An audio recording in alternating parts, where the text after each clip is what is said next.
उत्तराखंड के पूर्व PCC chief Ganesh कोदियाल ने पीएम मोदी के मंगलसूत्र वाले बयान पर किया पलटवार। का सोने के दाम को आम लोगों की पहुंच से दूर कर मंगलसूत्र के बारे में कर रहे टिप्पणी।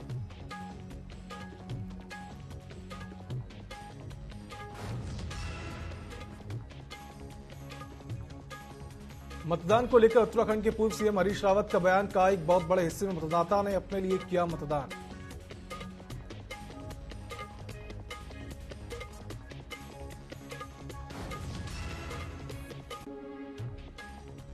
किच्चा विधायक तिलक राज बेहड़ ने उत्तराखंड सरकार पर लगाया आरोप। भाजपा नेताओं के साथ मिलकर प्रदेश भर में सीलिंग की जमीन को हड़पने का लगाया आरोप। आने वाले समय में आंदोलन करने की दी चेतावनी।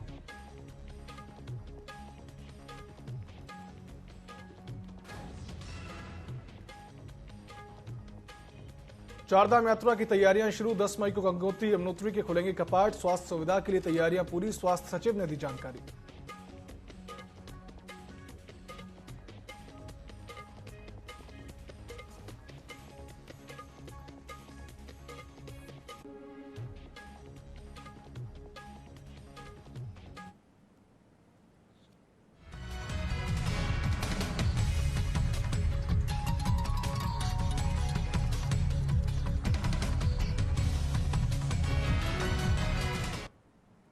नमस्कार, स्वागत है आप सभी का न्यूज अपडेट में। मैं हूं आपके साथ सिद्धांत त्रिपाठी। रुक करते हैं खबरों की ओर, जहां राज्यसभा सांसद और भाजपा के राष्ट्रीय सह कोषाध्यक्ष नरेश बंसल ने कांग्रेस के मैनिफेस्टो को हिडन एजेंडा बताते हुए तीखा हमला बोला है। नरेश बंसल ने कहा कि जब से प्रधानमंत्री नरेंद्र मोदी ने कांग्रेस के हिडन एजेंडे को उजागर किया है, तब से कांग्रेस के भीतर खलबली मची हुई है। उन्होंने कहा कि कांग्रेस की सोच हमेशा विभाजन करा रही है और एक वर्ग विशेष को लाभ देने का काम करती रही है। इसके तहत कांग्रेस ने अपने घोषणा पत्र में इसे हिडन एजेंडे को रखा है।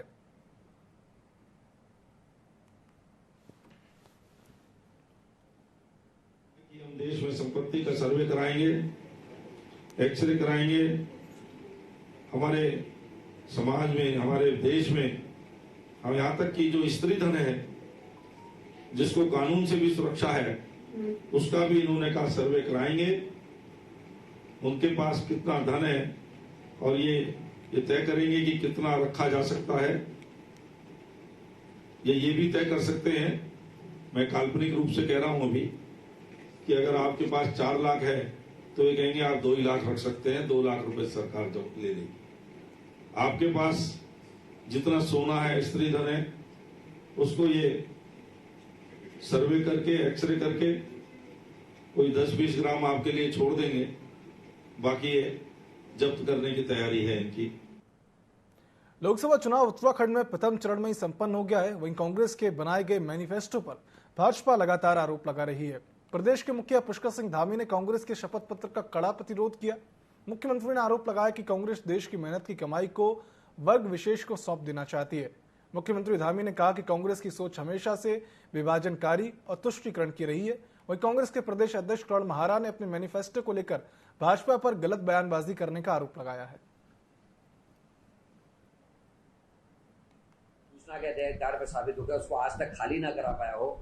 देहरादून के एक थाने के निकट की जमीन को किसी को कब्जा दिलाने की कार्रवाई स्पष्ट हो जाने के बाद भी उसको खाली ना करा पाया हो, जिसका अपना कार्यालय विवादित भूमि में भूमि खरीदी गई हो, वो व्यक्ति इस तरीके की बातें करता है, लैंड जिहाद, लव जिहाद, वो बताए वो कौन सी भाषा का इस्तेमाल करता है। हमारे घोषणा पत्र में जो इस तरीके की आपत्तिजनक चीज है उनको बिंदुवार बताएं, हम उसका स्पष्टीकरण देंगे।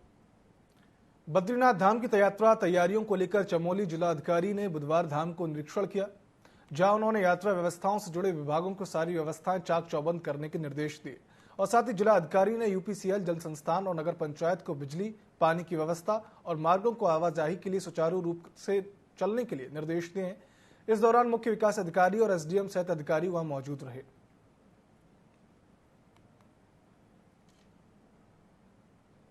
इधर कांग्रेस के घोषणा पत्र पर बीजेपी लगातार सवाल उठा रही है। वहीं आज बीजेपी पूर्व प्रदेश अध्यक्ष मदन कौशिक ने कहा कि कांग्रेस का घोषणा पत्र एक बड़ा खेल है, इसलिए बीजेपी किसी भी रूप में जनता के बीच जाएगी और लोगों को बताएगी।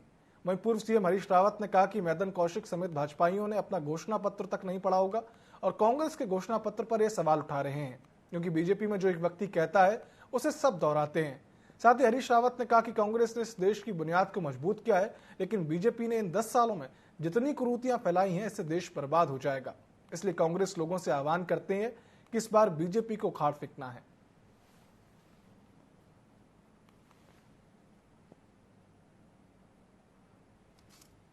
कुशासन और भ्रष्टाचार के खिलाफ वोट दिया है। जो गांव-गांव में रास्ते खुदे पड़े हैं, गड्ढे बन गए हैं, कीचड़ दिखाई दे रहा है, उन सब चीज़ों के खिलाफ, विकास के खिलाफ जो वोट दिया है। और इसलिए भाजपा का सफाया हो रहा है। उत्तर प्रदेश में भी हो रहा है, यहाँ भी हो रहा है। जो जानकारियाँ मुझे देश भर से मिल रही हैं, पहले चरण में भाजपा बुरी तरीके से पराजित है। इन्होंने घोषणा पत्र में आर्थिक सर्वेक्षण की बात की। उस आर्थिक सर्वेक्षण के रूप में आपने कहा कि हम घर गिनवाएंगे। 60 के दशक में भी कानून बनाया था, इतना पैसा % आप जमा करना पड़ेगा।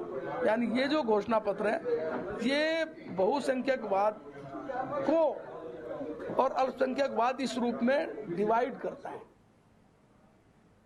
पूर्व मुख्यमंत्री हरीश रावत ने भाजपा पर कटाक्ष करते हुए कांग्रेस छोड़ने वाले नेताओं को करारा जवाब दिया है। हरीश रावत का कहना है कि हमको इस बात की खुशी है कि जो बात कांग्रेस बीते कई महीनों से कहती आ रही है, अब भाजपा के नेता भी वही बात कहने लगे हैं। उन्होंने लैंसडाउन के भाजपा विधायक दिलीप रावत को सोशल मीडिया पोस्ट को आधार बनाते हुए कटाक्ष किया कि भाजपा के एक विधायक ने अपनी पीड़ा जाहिर की है कि राम तेरी गंगा मैली हो गई, पापियों के पाप धोते धोते। हरीश रावत का कहना है कि आम भाजपाइयों की व्यथा सामने निकल कर आ रही है और यही आम भाजपाई स्वयं लोकसभा के चुनाव में पापियों से भरी हुई भाजपा को दंडित करने जा रही है।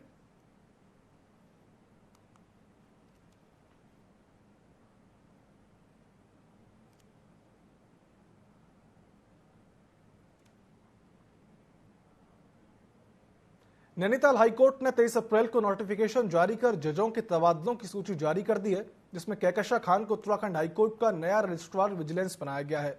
इसके अलावा कई जिलों में भी जिला एवं सत्र न्यायाधीशों के तबादले किए गए हैं, जिसमें हरिद्वार जिला एवं सेशन जज स्कंद कुमार त्यागी का स्थानांतरण कर ऊधम सिंह नगर जिला एवं सेशन जज बनाया गया है। वहीं देहरादून प्रथम एडिशनल जिला एवं सेशन जज मनोज गरवाल को हाईकोर्ट के रजिस्ट्रार जुडिशियल बनाया गया है। बता दें कि इसके साथ ही कई जिलों में जजों के तबादले किए गए हैं।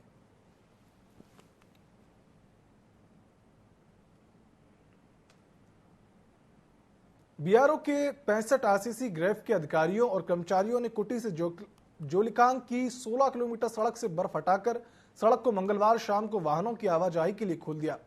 बता दें, गुंजी से कुटी की 20 किलोमीटर की सड़क से बर्फ एक महीने पहले ही हटाकर वाहनों के लिए आवाजाही खोल दी गई थी।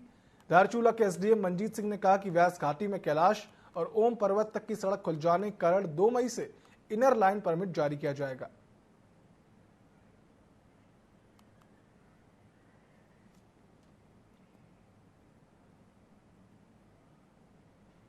इधर नैनीताल जिला सभागार में जिला अधिकारी वंदना सिंह ने पर्यटन विभाग के आला अधिकारियों और स्टेक होल्डर्स के साथ बैठक की, जिसमें पर्यटन सीजन के दौरान पर्यटकों को बेहतर सुविधाओं को लेकर चर्चा की गई। जिला अधिकारी वंदना सिंह ने बताया कि पर्यटन सीजन के दौरान नगर में ट्रैफिक जाम से निपटने के लिए नैनीताल आने वाले पर्यटकों के वाहनों को शहर से दूर रूसी बाईपास में पार्किंग कराया जाएगा। उन्होंने पर्यटकों से भी आग्रह किया है कि बिना होटल की बुकिंग कराए आने वाले पर्यटकों के वाहनों को नैनीताल में प्रवेश नहीं करने दिया जाएगा।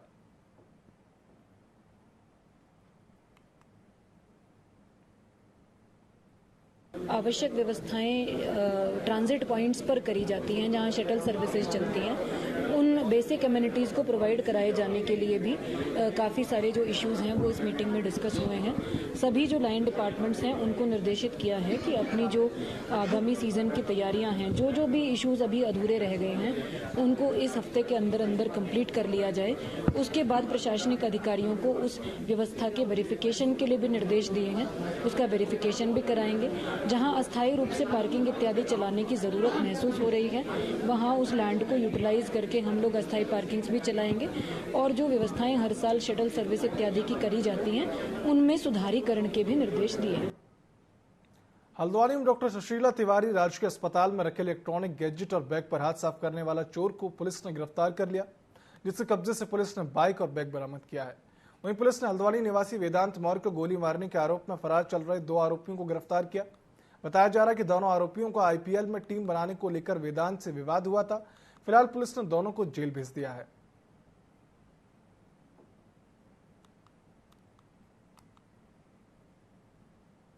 इक्कीस अप्रैल को एक फायर की खबर थी इस पर पुलिस गई थी मौके पर घटनास्थल पे। तो ये जानकारी में आया कि सुशील मौर्य के भतीजे वेदांत मौर्य को गोली लगी है, उसे हॉस्पिटल भिजवाया गया और बाद में हायर सेंटर बरेली में रेफर हुआ। तत्काल इस पर FIR दर्ज हुई और हमारी टीमें इस पर बनी, जिसको लीड सी अफगानी नितिन नवानी जी ने किया। और काफ़ी प्रयास के बाद आज सुबह 2 व्यक्तियों को पुलिस द्वारा गिरफ्तार किया गया, जिनके एक का नाम किशन ठाकुर, दूसरे का नाम सुरेंद्र सिंह शाही है। उत्तराखंड में प्रथम चरण में ही 5 लोकसभा सीट पर मतदान समाप्त हो चुका है। मतदान के समाप्त होने के बाद पौड़ी गढ़वाल प्रत्याशी गणेश गोदियाल पहली बार कांग्रेस प्रदेश कार्यालय पहुंचे, जहां कार्यकर्ताओं ने उनका केक काटकर धूमधाम से जन्मदिन मनाया। इसके साथ ही कांग्रेस प्रदेश अध्यक्ष ने प्रत्याशी को शुभकामनाएं देते हुए उनकी जीत की कामना ईश्वर से की और 5 सीटों पर कांग्रेस की जीत का दावा भी किया।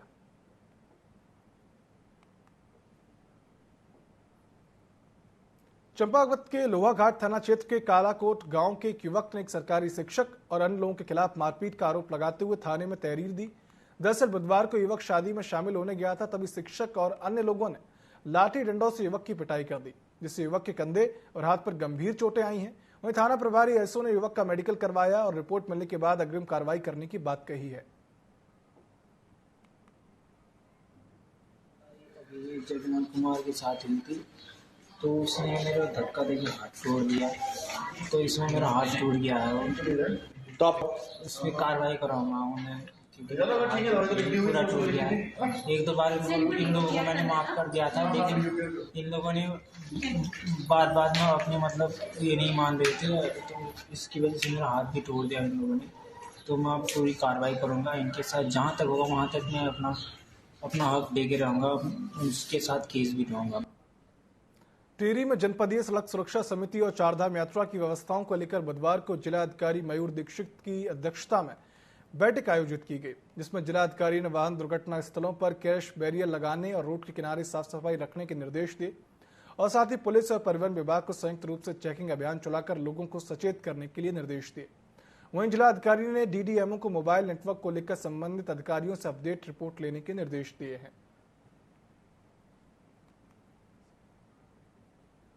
हाईवेज पे हमारी रोड की कंडीशन बेटर हो जाए, इसके लिए लगातार मॉनिटरिंग की जा रही है और एसडीएम्स को भी डायरेक्शन दिए कि 5 मई से पहले सभी जो कार्य अवशेष भी बचे हैं उनको पूर्ण करा लें। सड़क सुरक्षा के भी जो कार्य हैं वो भी क्रैश बैरियर आदि के कार्य हैं, जहाँ एक्सीडेंट्स पहले हुए हैं वहाँ ठीक करा लिया जाए। और अन्य जो व्यवस्थाएं जैसे पीने के पानी की रूट पर हो, टॉयलेट्स की व्यवस्था हो, साइनेजेस हो, या फिर जो भी व्यवस्थाएं डिपार्टमेंट्स के द्वारा की जानी है, फूड एंड सेफ्टी के हो या बिजली के हो, सभी को डायरेक्शन दिए गए और 5 मई हमने टारगेट दिया है कि तब सभी लोग अपना सर्टिफिकेट। उत्तराखंड हाईकोर्ट ने प्राकृतिक आपदा के संबंध में पूर्व में दिए गए आदेश का अनुपालन नहीं करने के खिलाफ दायर अवमानना याचिका पर सुनवाई की है। मामले की सुनवाई में न्यायमूर्ति मनोज कुमार की एकल पीठ ने जिलाधिकारी नैनीताल से 2 सप्ताह के भीतर जवाब पेश करने को कहा है। बता दें कि साल 2023 के मानसून सत्र में नंदौर, गौला सहित अनेक स्थानों में हरिद्वार में गंगा नदी में आई बाढ़ से भारी तबाही हुई थी, जिससे स्कूल, पुल, सड़क, कृषि और वन भूमि सहित करीब 600 करोड़ का नुकसान हुआ था, जिसे लेकर याचिका लगाई गई थी। मामले की अगली सुनवाई 2 सप्ताह की तिथि तय की गई है।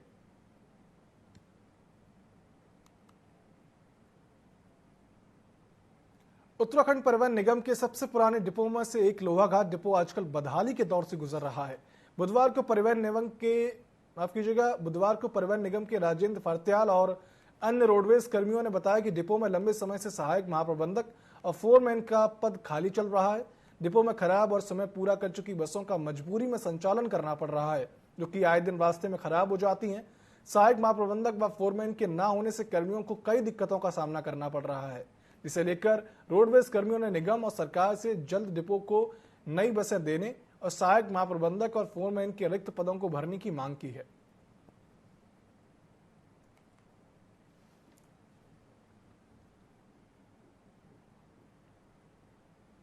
गाड़ियाँ भी बहुत पुरानी हो चुकी हैं। जगह जगह पर देखो आप, कहीं भी गाड़ियाँ देखो, गाड़ियाँ सही टाइम से निकल नहीं पा रही है रोड में, और नए स्टेशन में सही जगह सही टाइम से आ पा रही हैं। वर्कशॉप से आ रहे थे, वर्कशॉप से भी कभी रास्ते ही पे खराब हो जा रही है, कभी 20 किलोमीटर 10 किलोमीटर चलने में ही खराब हो जा रही है। बस मैं यही कहना चाहूँगा कि कुछ न कुछ तो देखना चाहिए। कर्मचारी अपनी तरफ से लगा ही रहता है कर्मचारी, तो थोड़ा सा एक भय का माहौल तो होता है कि अधिकारी अगर डिपो में हो तो थोड़ा कार्य करने में भी रुचि रखते हैं। देहरादून के कांग्रेस भवन में उत्तराखंड कांग्रेस के पूर्व प्रदेश अध्यक्ष और गढ़वाल लोकसभा सीट से कांग्रेस प्रत्याशी गणेश कोदियाल ने पीएम मोदी पर जमकर हमला किया।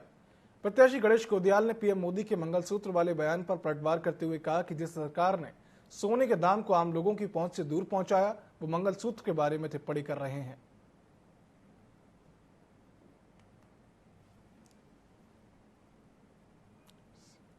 सत्ताधारी नेताओं के जो बयान आ रहे हैं वो बयान निश्चित रूप में लगता है कि वो तो विचलित है ही, लेकिन वो भारत को भी विचलित करने का काम कर रहे हैं। जिस प्रकार से आदरणीय प्रधानमंत्री जी ने मंगलसूत्र पर बात कही है, मैं उनसे सिर्फ ये पूछना चाहता हूं कि आज गांव में तमाम जगहों पर शादियां हो रही हैं, लेकिन हमारा आम जो यहाँ का नागरिक है वो इस लायक नहीं रह गया है कि वो 75-80 हजार रुपए तोले का सोना खरीद सके। आप मंगलसूत्र की बात कर रहे हैं। कांग्रेस इस देश में 65 साल कांग्रेस ने राज किया और 65 साल में सोना 30,000 से ऊपर नहीं गया, 29,000 से ऊपर नहीं गया, और आपके 10 साल के कार्यकाल में सोना 76,000 78,000 पहुंच गया। तो प्रधानमंत्री जी, आपसे जनता जानना चाहती है कि सोना जो मंगलसूत्र पर नजर आपकी थी या कांग्रेस की थी?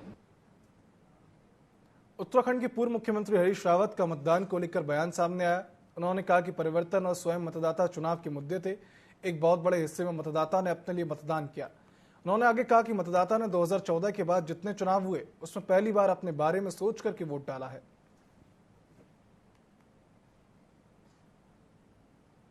बदलाव के जब उसने अपने विषय में मतदान, अपने लिए मतदान किया, उन्हें देखा मेरी रसोई पर क्या असर पड़ा, महंगाई का क्या असर है, बेरोजगारी का क्या असर है, जब उसने देखा कि भ्रष्टाचार का क्या असर पड़ा है, जब उसने देखा कि मेरे गांव की सारी गलियां इन्होंने खोद डाली हैं और मैं तो धूल भूषित कर दिया हूं और बरसात आ रही है, कीचड़ होगा, तो उसने कहा यार इसका इनका जो नारे हैं, इनका पाखंड हमको बड़ा महंगा पड़ा है। तो ये जो कुंठित विकास था, इस विकास के खिलाफ भी लोग। ऊधम सिंह नगर के किच्छा विधायक ने प्रेस कॉन्फ्रेंस करते हुए उत्तराखंड सरकार पर भाजपा नेताओं के साथ मिलकर प्रदेश भर में सीलिंग की जमीन को हड़पने का आरोप लगाया। उन्होंने बताया कि रुद्रपुर क्षेत्र में फाजिलपुर मेहरौला में 100 एकड़ की सीलिंग की जमीन पर भाजपा के बड़े पदाधिकारी के साथ मिलकर डील की गई है और जल्दी जमीन को भी हड़प लिया जाएगा। सीलिंग की जमीन पर कॉलोनी काटी जा रही है, लेकिन जिला प्रशासन की इस ओर कोई ध्यान नहीं दे रहा है। साथ ही उन्होंने कहा कि वो इस मुद्दे को गंभीरता से उठाएंगे और आने वाले समय में आंदोलन भी करेंगे।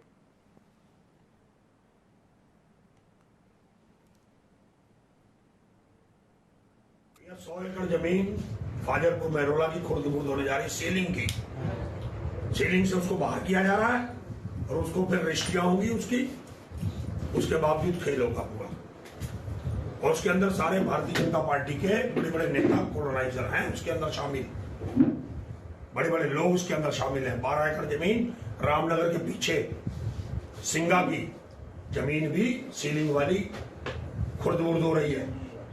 500 एकड़ जमीन पंतनगर की खुर्द-बुर्द हो रही, 600 एकड़ जमीन, ये सब कॉलोनाइजर कर रहे हैं बड़े से लेकर छोटे तक मिलके। पहले पुरानी जमीनें जो खुर्द-बुर्द हुई पड़ी हैं, जहां कोई कार्रवाई नहीं हो रही, जिनके ऊपर सारे बगैर उसके रेरा के पास कराए सारा के सारी कॉलोनियां कटवा दी हैं प्रशासन ने, खत्म कर दी खेती की जमीन। प्रथम चरण के चुनाव में कम मतदान से सभी दलों में खलबली है। रामनगर पहुंचे रानीखेत विधायक ने वोट प्रतिशत में गिरावट का कारण कांग्रेस के कैडर वोट को बताया। उन्होंने कहा कि कम वोटिंग का मुख्य कारण कांग्रेस का कैडर वोट, उनके सनातन विरोधी, देश विरोधी बयान, कार्यकर्ताओं की गतिविधियां समेत कई अन्य चीजों से कांग्रेस का कैडर वोट काफी हताश और निराश है, जिसके चलते वे मतदान केंद्रों ही नहीं पहुंचे और यही वजह रही कि वोटिंग प्रतिशत गिरा। वहीं इस पर पलटवार करते हुए कांग्रेस के पूर्व विधायक का कहना है कि बीजेपी खिसियानी बिल्ली खंबा नौचे की कहावत को चरितार्थ कर रही है। बता दें कि 19 अप्रैल को उत्तराखंड में पहले चरण के मतदान में सिर्फ 55.89% वोटिंग हुई थी। यह आंकड़ा पिछले लोकसभा चुनाव से काफी कम है।